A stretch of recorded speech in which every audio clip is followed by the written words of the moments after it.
우리 보통 참선한다고 하면 아주 고요하고 평화로운 그런 마음 상태를 떠올리잖아요. 그런데 막상 해보면 어때요? 밀려오는 졸음, 또 꼬리에 꼬리를 무는 잡생각 때문에 나는 안 되나 보다 하고 좌절해본 경험 다들 한 번쯤은 있으실 겁니다. 오늘은 바로 그 지점에서 출발하는 아주 특별한 가르침을 한번 들여다볼까 합니다.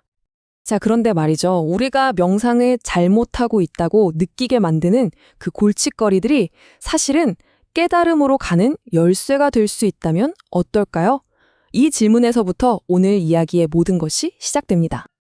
이게 바로 수불 스님의 가르침인데 우리 상식을 그냥 완전히 뒤집어 버립니다. 졸리면 싸우지 말고 그냥 자라. 잡생각이 떠오르면 없애려고 하지 말고 그걸 가지고 같이 공부해라.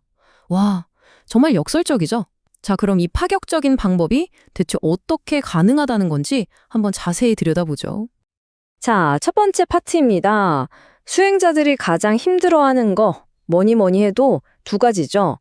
바로 졸음, 그리고 망상. 스님은 이걸 어떻게 봐야 한다고 말하는지 한번 보시죠. 이게 들어보면요, 정말 놀랍도록 실용적이에요. 생각해보세요. 졸음이랑 싸우는 거? 그거 사실 이길 수 없는 싸움에 괜히 힘만 빼는 거잖아요. 스님은 차라리 푹 자고 정신이 가장 맑을 때 제대로 공부하라는 겁니다. 망상도 똑같아요. 생각하지 말아야지 하면 어때요? 그 생각이 더 뚜렷해지죠. 그냥 배경소음처럼 놔두는 거예요. 그리고 나는 내가 할 공부에만 집중하는 거죠. 핵심은 그것들을 적으로 삼지 않는다는 겁니다. 자, 이렇게 장애물을 다루는 법을 알았으니 이제 본격적으로 이 수행의 핵심 도구죠. 바로 화두에 대해서 알아볼 텐데요. 근데 여기서 대부분의 사람들이 가장 크게 오해하는 지점이 있거든요. 그것부터 딱 짚고 넘어갈게요. 많은 분들이 화두를 이못고 같은 질문을 그냥 계속 외우는 주문 같은 걸로 생각하시는데 절대 아닙니다. 화두는요, 문제 그 자체예요, 문제. 우리는 이미 질문이 뭔지는 알잖아요. 진짜 해야 할 일은 우리가 모르는 그 답을 찾아내는 겁니다. 스님의 이 말씀이 정말 핵심을 꿰뚫습니다. 문제만을 외우면서 답을 찾는 어리석은 짓을 하지 말라. 그렇죠. 질문을 계속 입으로만 되뇌는 건 그냥 내가 아는 걸 확인하는 것뿐이지 진짜 모르는 답을 향해 파고드는 게 아니라는 거예요. 정말 날카로운 지적입니다. 그러니까 화두를 딱 한 번 듣고 이해했다? 그럼 그걸로 머리가 할 일은 끝난 겁니다.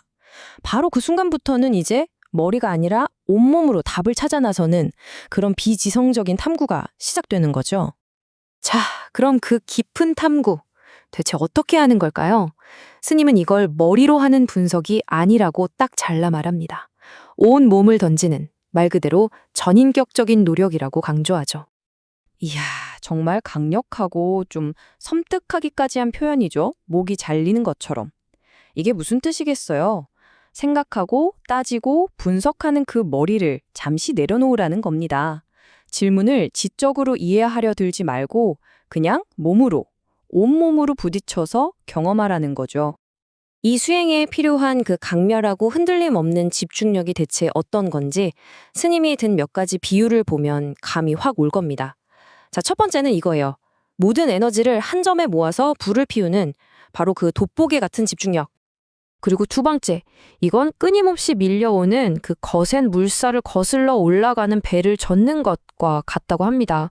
한 번 노를 저으면 10번 밀려나겠죠.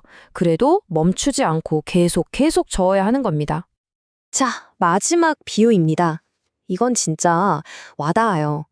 두꺼운 고무줄을 끊으려고 계속 잡아당기는 거예요.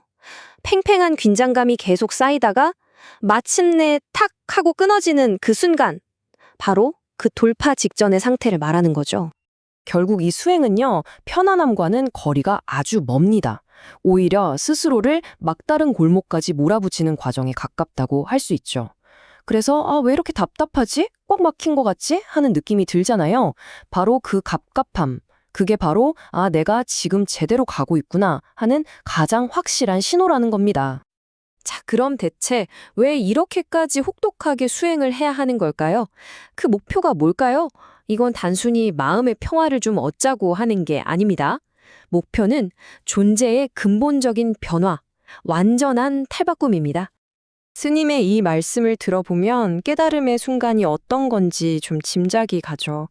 평생 내가 누군지도 모르고 살다가 마침내 아, 이게 나구나 하고 알게 됐을 때의 그 기쁨, 그 희열, 이건 말로 설명할 수 있는 이론이 아니라 지극히 개인적인 실제 경험의 영역이라는 겁니다. 깨달음 이전과 이후는요, 정말 이렇게 극명하게 갈립니다.